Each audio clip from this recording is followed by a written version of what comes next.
Olá, estamos aqui novamente com mais uma conversa importante. Estamos começando aqui uma nova temporada aqui de entrevistas aqui para a Contrapoder, para o meu canal, com temas sempre fundamentais que visam aí aprofundar o debate público no Brasil em questões muito importantes, né? E hoje estamos aqui com um grande nome aqui do direito, um grande nome da luta política também em torno da descriminalização, né, do combate aí à guerra aos pobres e de uma nova visão aí de uma política penal, que é o Cristiano Marona. O Cristiano Marona é advogado criminal, mestre e doutor em Direito Penal pela USP, ele foi presidente do IBSECRIM entre 2017 e 2018, é secretário executivo da Plataforma Brasileira de Drogas e também conselheiro seccional da OAB São Paulo, né, e também dirige a plataforma justa.org.br. O Marona aí, acho que muita gente que acompanha aqui o canal já conhece o Marona. Ele vem então contribuir hoje com um debate fundamental que nós queremos aprofundar aqui, Marona, o debate sobre a desmilitarização da polícia e também, com certeza, nós falaremos da desmilitarização da política, porque são questões imbricadas. Para começar aqui já, Marona, nós tivemos um processo de superação da ditadura militar no Brasil. Nós hoje vivemos sobre a nova república e esse processo ele não foi acompanhado da desmilitarização da polícia e também da política, né? Nós temos hoje aí um cenário em que o fim da ditadura não levou à democratização da sociedade brasileira, e eu queria começar justamente aí. Qual é a sua visão desse assunto, né, do ponto de vista histórico e do ponto de vista muito concreto hoje do que é a polícia militar e o porquê que deve desmilitarizar? Gilson, é um prazer estar aqui hoje contigo, batendo esse papo. Muito obrigado pelo convite, uma honra estar aqui. Bom, o tema que você propõe é muito instigante, né? E tem a ver, acredito, com uma certa tradição brasileira. Alguns podem falar em cordialidade, outros podem falar em inconclusão. Nós tivemos uma abolição inconclusa, né? A escravidão foi extinta sem que as estruturas sociais fossem transformadas. As pessoas que eram escravas não tiveram nenhum tipo de indenização, não tiveram nenhum tipo de incentivo. É importante lembrar que nos Estados Unidos, quando a escravidão foi extinta, houve também um movimento de reforma agrária, de tentar impulsionar os ex-escravos, né, ajudando economicamente. Aqui no Brasil, isso jamais ocorreu. E acho que isso aconteceu também no caso da ditadura, né? Nós passamos da ditadura para a democracia sem rupturas, né? Foi uma espécie de acordo entre as elites e que manteve as estruturas intocadas. Então, quando a gente fala de desmilitarização da polícia, esse é um assunto que a gente pode colocar, digamos, classificá-lo como um entulho ditatorial, né, como uma herança da ditadura. As polícias, elas já existiam, mas especialmente a polícia militar, ela ganhou poder, ganhou musculatura, ganhou importância durante a última ditadura, inclusive no que diz respeito à violência, a essa forma de enxergar o mundo e, em especial, o sistema político de uma forma autoritária. Nós temos no Brasil essa divisão que é absolutamente, digamos, incompreensível, inaceitável, né? De ter um país e uma Constituição em que o poder pertence aos civis, né? Portanto, desde que a ditadura deixou de existir, e a gente não sabe exatamente quando isso aconteceu, foi em algum momento entre 85 e 88, né, quando o último presidente ditador, João Figueiredo, deixou o poder, e o presidente que deveria assumir o primeiro civil em mais de 20 anos, Tancredo Neves, acabou morrendo antes da posse, e José Sarney, que era uma espécie de coringa, né, veio do partido que apoiou a ditadura, a Arena, etc., se tornou presidente, de modo que essa transição ela foi, digamos assim, a mais amigável e sem confrontos possível, né? E isso deixou resultados, né? Na própria disputa ocorrida na Constituinte, né, entre 86 e 88, e posteriormente. O capítulo da segurança pública da Constituição, então, traz essa bifurcação, essa divisão entre a polícia civil, que seria uma polícia judiciária, uma polícia investigativa, uma polícia voltada ao esclarecimento de crimes, e, de outro lado, uma polícia militar, ostensiva, preventiva, militarizada, né?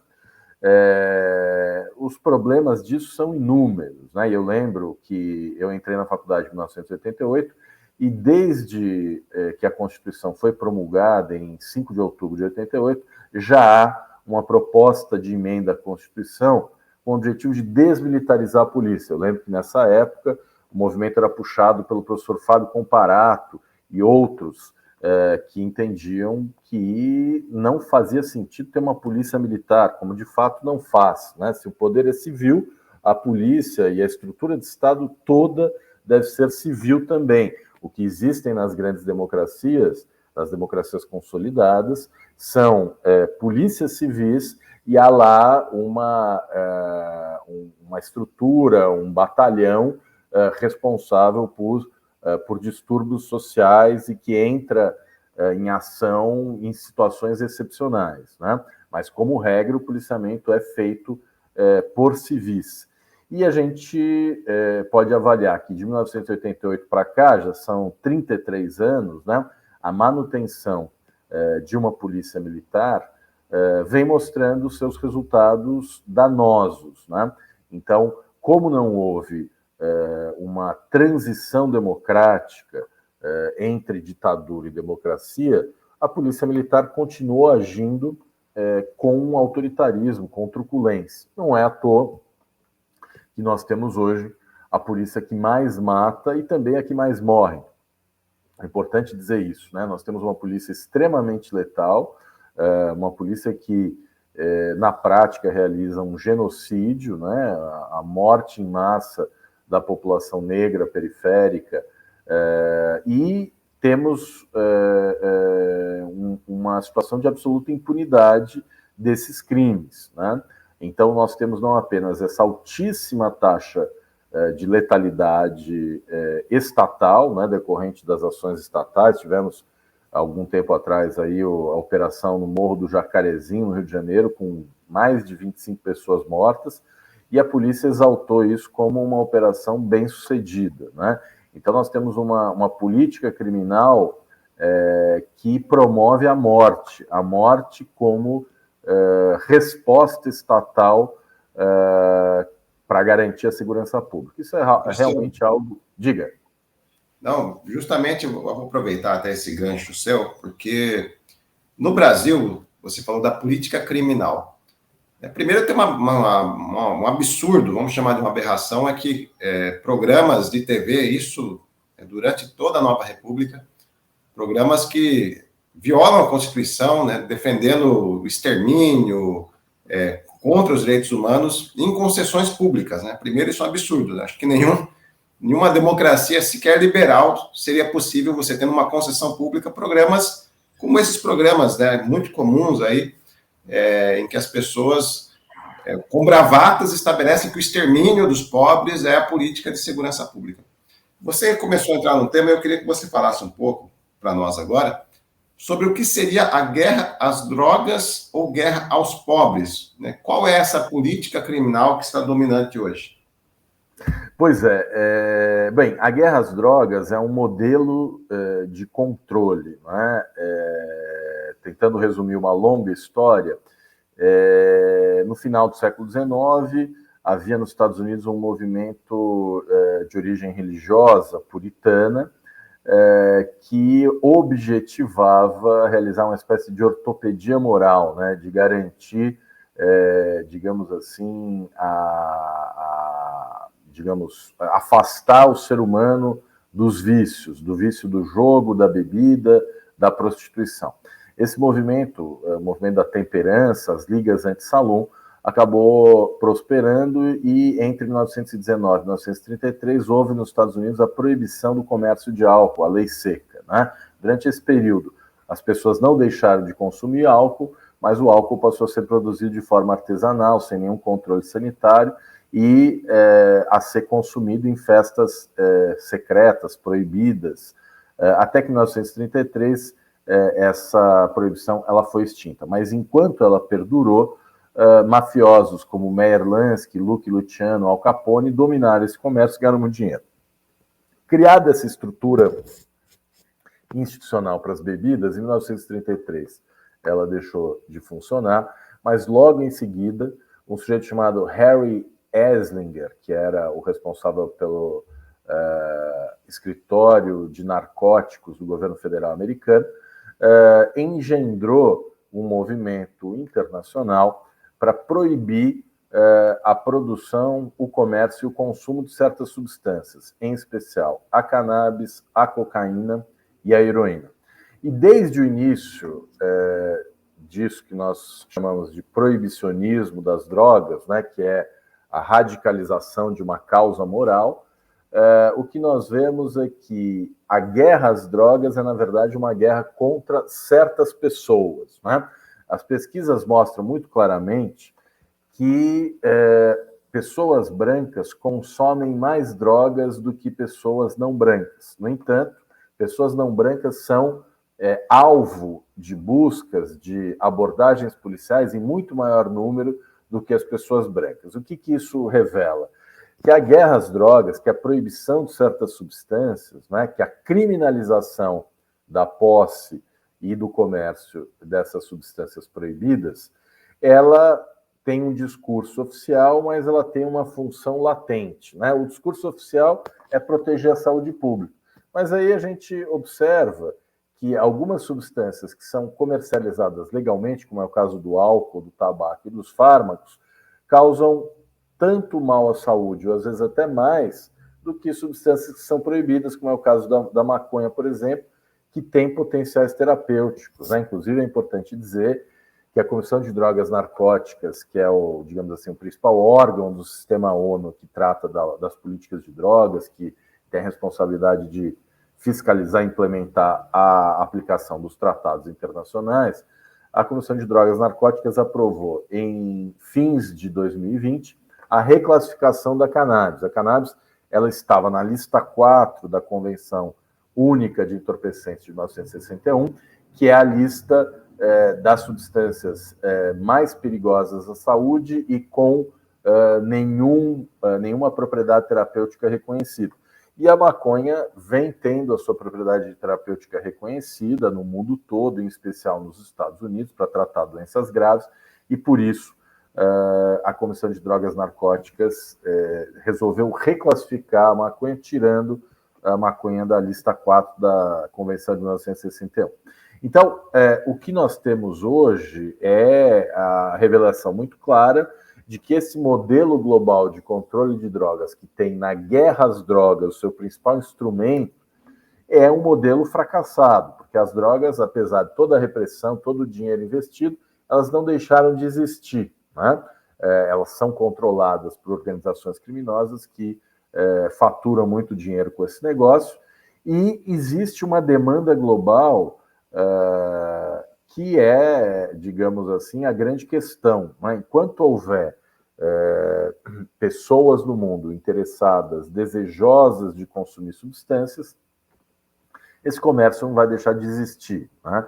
Então, diante dessa realidade, nós entendemos que é preciso evoluir, é preciso superar esse modelo de guerra, que acaba funcionando como, digamos, uma justificativa para o atingimento de interesses políticos, né? Aqui na América Latina, o Plano Colômbia é uma demonstração disso, né? Os Estados Unidos, sob o pretexto de combater as drogas, criou um dispositivo militar que permite uma intervenção branca, né? Então, o que aconteceu na Colômbia foi isso. O governo colombiano praticamente delegou a sua soberania para os Estados Unidos, permitindo, inclusive, a extradição de nacionais colombianos para serem julgados nos Estados Unidos, o que é o reconhecimento de uma incapacidade institucional, né? Hoje em dia, nós já percebemos que o mundo está evoluindo, que há novos paradigmas e novas abordagens. O nosso vizinho Uruguai, por exemplo, foi o primeiro país do mundo a abandonar os tratados internacionais e adotar um modelo regulatório próprio para a questão da maconha, né? Depois disso, o Canadá também aprovou uma lei legalizando a produção, comércio e consumo de maconha para pessoas adultas e capazes. Nos Estados Unidos já são mais de 30 estados em que a maconha é disponível ou para fins terapêuticos ou para fins sociais. O México está caminhando a passos largos para esse mesmo modelo, né? A Suprema Corte já se manifestou algumas vezes nos últimos tempos, dizendo que a posse de pequenas quantidades de cannabis não é crime. Na Europa, já há vários países que estão adotando esse modelo, né, compreendendo que a questão das drogas não é uma questão de polícia, é uma questão de saúde, né? E que pessoas adultas e capazes não podem ter cerceado o seu direito de autogestão farmacológica, assim como a gente tem a possibilidade de tomar uma aspirina quando a gente está com dor de cabeça, ou de, enfim, tomar uma cerveja quando a gente está desejoso disso, etc. O uso de substâncias para pessoas adultas e capazes é um direito, né? O professor Carl Hart, professor de neurociências da Universidade de Columbia, em Nova York, um dos maiores especialistas em drogas, né, e seus efeitos no mundo, acabou de escrever um livro chamado Drogas para Adultos, né, em que ele defende o uso de drogas como parte do direito de buscar a felicidade, né? Na Constituição americana há uma disposição específica dizendo que cada pessoa é livre para buscar a sua felicidade. E o uso de drogas faz parte dessa busca, né? É evidente que drogas não são substâncias inócuas, as drogas podem causar mal à saúde, mas sem dúvida nenhuma a experiência tem mostrado que esse modelo que proíbe e reprime, ele é pior do que uma tentativa de controlar e regular. Certo. Marona, você parou num ponto justamente que eu quero agora que você comente para nós sobre a questão do punitivismo, né? Tanto do ponto de vista, vamos dizer assim, de uma questão, né, penal, mas também de uma cultura, né? Você tem, não só em relação à questão das drogas, mas você tem na sociedade brasileira, né, justamente por essa cultura, né, que nós podemos formar um todo aí, né, da militarização, do proibicionismo, né, dessa cultura, vamos dizer assim, que na essência é um punitivismo. Eu queria que você comentasse um pouco a diferença sobre o que seria justiça, punitivismo e como que se relaciona com essa visão, inclusive, antiproibicionista e de desmilitarização da polícia que nós estamos debatendo aqui. Bom, eu acho que esse tema tem a ver com outro um pouco mais amplo, que é o mito da neutralidade da justiça e do próprio direito, né? O que é o direito? É um conjunto de regras que busca garantir a paz social, né? Digamos, é uma superestrutura que tenta criar regras mínimas, um consenso mínimo, um ambiente de harmonia e tranquilidade social mínimos, né? O grande problema é que o direito, por mais que ele seja claro e objetivo, né, vamos tomar como exemplo a Constituição de 1988. As regras lá são claras, né? Mas, por mais claras que sejam essas regras, elas exigem uma aplicação prática. E a aplicação prática traz embutida uma interpretação. E é justamente no momento da interpretação em que os juízos subjetivos de quem está aplicando a lei aparecem, né? Então, um dos grandes problemas que nós temos hoje no Brasil é o fato de que nós passamos da ditadura para a democracia sem transformar a mentalidade do próprio Estado e dos seus agentes, né?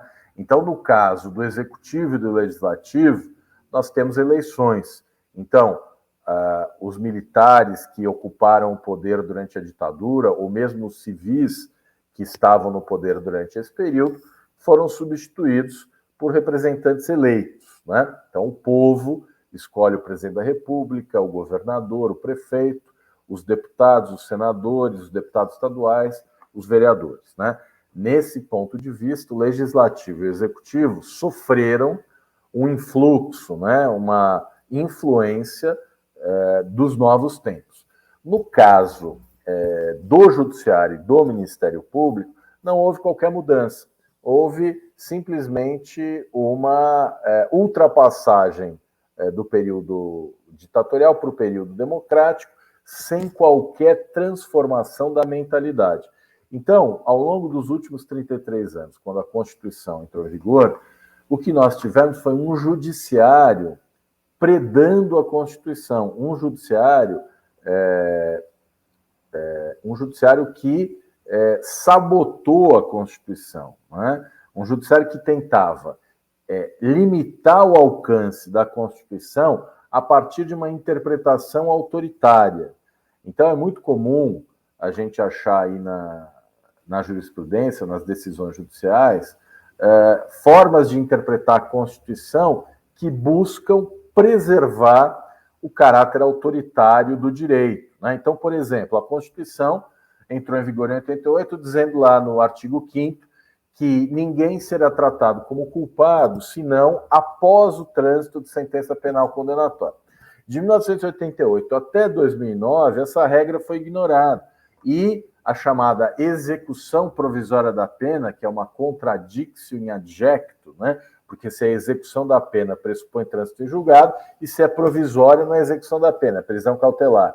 Então, essa ideia de execução provisória da pena foi aceita contra a Constituição de 88 até 2009. Em 2009, finalmente, o Supremo disse: não pode prender para punir antes de ter certeza se é culpado, né? O que é uma evidência, uma obviedade. E, infelizmente, em 2016, o Supremo alterou de novo essa compreensão da norma por questões políticas, né? Havia o caso do Lula, que era, na época, a grande figura política do país, acredito que ainda hoje né? Mas em 2016, Lula se encontrava envolvido numa série de investigações e processos criminais e já se antevia que ele poderia estar condenado em segundo grau antes da eleição de 88, o que o tornaria inelegível, o que de fato aconteceu. Mas não bastava torná-lo inelegível, era preciso colocá-lo na cadeia. E como o processo se estenderia para além da decisão do segundo grau, porque de fato era um processo com muitas questões, com muitos detalhes, e que ao final acabou anulado justamente por conta dessas ilegalidades, o Supremo voltou atrás nessa interpretação e ignorou o texto legal para dizer: o que está escrito na Constituição não vale, vale o que o Supremo diz que é a interpretação correta, né? Então, esse é apenas um exemplo dessa permanência autoritária, dessa permanência desse pensamento autoritário dentro do judiciário. E isso tem um reflexo direto na vida social, na vida política, né? A questão da militarização, como você mencionou, por exemplo, o Ministério Público ele tem constitucionalmente o dever de realizar o controle externo da atividade policial. E a gente percebe que essa missão constitucional do Ministério Público não vem sendo bem realizada, porque nós temos uma polícia com altíssima letalidade, no caso da Polícia Militar, com muitos índices de corrupção, no caso da Polícia Civil. E o Ministério Público nada faz. O Judiciário, que deveria ser o garante da legalidade, que deveria punir com rigor os excessos do próprio Estado, em especial os excessos da polícia, os casos de letalidade, no mais das vezes o Judiciário chancela, né, as ilegalidades praticadas pela polícia, a impunidade praticada pela polícia, os casos de letalidade e etc., né? Então, o militarismo e o punitivismo andam de mãos juntas e são resquícios da última ditadura, né? Como eu disse, o direito ele não é neutro, Ele não é... Se o direito fosse neutro, bastava um computador para aplicá-lo. E isso não é possível, né? Quer dizer, sempre que o direito é aplicado, há a carga de subjetividade de quem o aplica, porque o juiz não é alguém neutro, né? O Paulo Freire já nos ensinou há bastante tempo. Não há base ideológica neutra possível. Ou ela é inclusiva, ou ela é exclusiva. E no Marona, caso... Diga.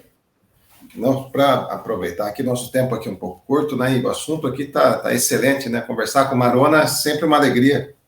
Eu quero aproveitar esse último gancho que você deu, da correlação, né, do militarismo, punitivismo, e vamos agora um pouco falar da política. Nós estamos sobre um governo de extrema-direita, de Jair Bolsonaro, né? Um governo corrupto, de extrema-direita, genocida, e foi muito bom que você lembrou que o genocídio no Brasil é um estado permanente, inclusive durante toda a nova república, é que ele agora se tornou muito ampliado por conta do genocídio relacionado à pandemia, mas nós estamos no processo de sofrer um genocídio a todo momento nas periferias, né, os pobres e periféricos do Brasil.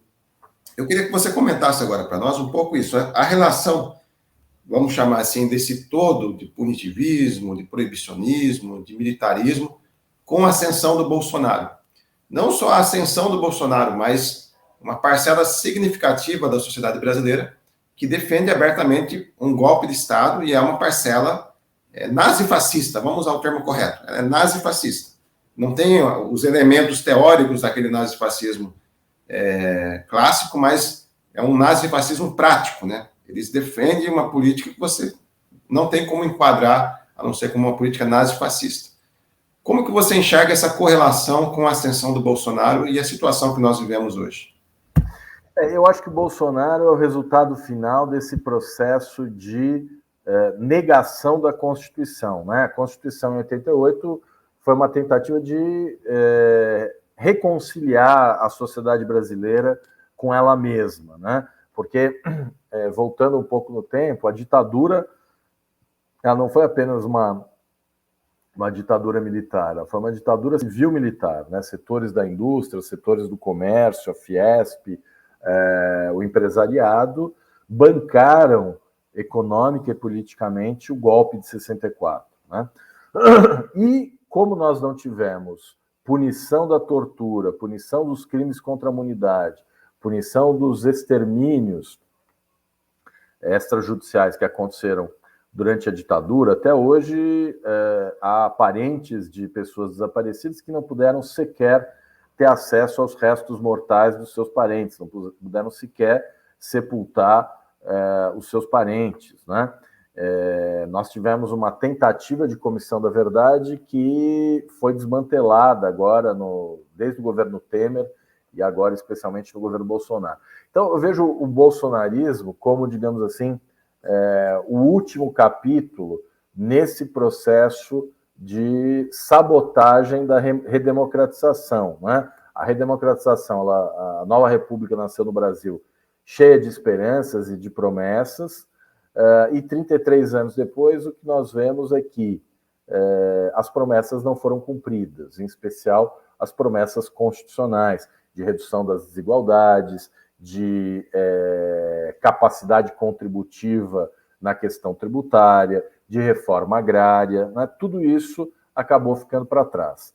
E o judiciário tem um papel fundamental nisso, porque no lugar de defender e implementar as mudanças constitucionais, o judiciário foi responsável por atrasá-las, por sabotá-las, por manter o estado de coisas exatamente como ele estava, contribuindo com isso para o atraso das mudanças e das transformações, né? A questão da manutenção de uma polícia militar extremamente violenta, de um judiciário punitivista, né? Então, hoje nós temos, digamos assim, duas tendências ideológicas no judiciário: o punitivismo e o garantismo, né? E inclusive com muitas distorções, né? Garantismo não significa beneficiar bandidos, mas simplesmente aplicar o que diz a Constituição. A Constituição diz: aquele que praticou um crime deve ser punido de acordo com as regras do devido processo, né? E seguir as regras do devido processo significa respeitar a democracia no momento de aplicar uma pena. Primeiro você precisa garantir que a pessoa é culpada, depois avaliar qual é a sanção adequada. E, em resposta ao garantismo, que é uma forma civilizada de punir, nós temos o punitivismo, que é essa ideia de punição a qualquer custo, que é essa ideia de que a sociedade tem uma urgência punitiva, que é um discurso autoritário, é um discurso que não é novo, né? Então, por exemplo, na Alemanha nazista, na década de 30, havia o crime de violar o são sentimento do povo alemão, né? Um crime absolutamente aberto, ninguém sabia exatamente o que era, mas era uma forma de punir a dissidência. Algo que no Brasil já começa a se desenhar com essa ideia de Brasil acima de tudo, de patriotismo, não é? E mesmo a Lei de Segurança Nacional, que foi revogada agora. Então, o que nós estamos assistindo é um processo longo, é um processo de mais de 30 anos, né? E que vem se acentuando nos últimos tempos. A Lava Jato deu um impulso importante nesse processo, ao criminalizar a política, ao difundir essa ideia de que todo político é ladrão e de que a política não funciona, abrindo espaço para que esse tipo de pensamento autoritário ganhasse corpo, né? Então, o fato de que policiais militares, civis, membros das Forças Armadas passaram a ocupar espaços importantes na política, no parlamento, né? Eu lembro, por exemplo, trabalhei na Assembleia Legislativa na década de 90, havia muitos policiais militares aqui na Assembleia de São Paulo que eram deputados estaduais. Então, o deputado Conte Lopes, por exemplo, né, foi deputado há muito tempo. Hoje nós temos aí vários policiais militares que são deputados federais, estaduais, vereadores, senadores, né? E todos eles com um discurso muito autoritário. Nós temos também alguns policiais com um discurso progressista, né? Os policiais antifascistas, o caso, por exemplo, do Orlando Zacconi, que é um policial do Rio de Janeiro que tem trabalhado muito esse tema, que estuda a questão da guerra às drogas, letalidade policial, etc., mas infelizmente não é a maior parte, né? A maior parte das forças de segurança, das polícias, tem de fato um pensamento autoritário, e eu penso que o governo Bolsonaro é o ponto culminante desse processo, né? É a militarização da política, é essa ideia de que o Brasil não está preparado para a democracia e de que é preciso um Estado forte, autoritário, paternal, para dizer o que o povo tem que fazer. No fundo, eu acho que o que nos falta é maturidade democrática. E maturidade democrática só se adquire com a vivência da democracia, né? Então, eu acredito que o que nós estamos vivendo é um problema próprio da democracia que se resolve com mais democracia e não com menos. Perfeito. Marona, nós falamos um pouco agora da extrema-direita e esse ascenso, essa relação estrutural, né, indissociável, tanto do aspecto mais geral da história, mas quanto mais recente. Vamos falar um pouco agora da esquerda brasileira. Por que a esquerda brasileira, sentido amplo, não prioriza a pauta da desmilitarização, sendo que é uma pauta estrutural e que sem o fim da polícia militar, sem a criação de uma polícia, vamos chamar assim, de uma polícia cidadã, você não avança para o processo de democratização da sociedade brasileira? Na sua visão, por que a esquerda não prioriza essa pauta? Essa é uma ótima pergunta, Gilson. Bom, eu acho que, em primeiro lugar, ela não prioriza porque essa é uma pauta popularmente complicada, não é? Se você colocar aí um plebiscito sobre o tema, hoje provavelmente vence a manutenção da polícia militarizada, porque é um assunto que não é discutido, é um assunto que não é compreendido pela maior parte da população. Mas eu acho que isso tem a ver com a forma como a esquerda vem agindo no Brasil politicamente nos últimos 30 anos, né? No lugar de, digamos assim, implementar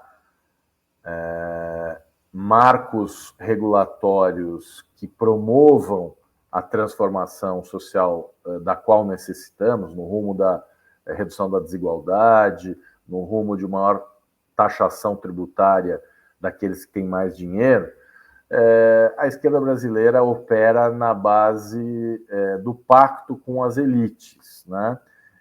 Que acaba tendo como resultado a impossibilidade de transformar as relações estruturais, né? Então, nos últimos 30 anos, nós tivemos, no máximo, 13 anos de um governo de centro-direita, né? Que foram os 2 mandatos do Lula e o primeiro mandato da Dilma, até que ela sofreu o golpe no segundo mandato. Durante esse período, não dá para dizer que houve um governo de esquerda. Eu acho que nós tivemos um governo progressista, mas o governo progressista, digamos assim, que andou de mãos dadas com atraso, né? Que andou de mãos dadas com os setores mais reacionários da sociedade. E esse pacto cobrou um preço alto, né? Que foi justamente não mexer nas estruturas, não mexer nas questões centrais que poderiam transformar a realidade social.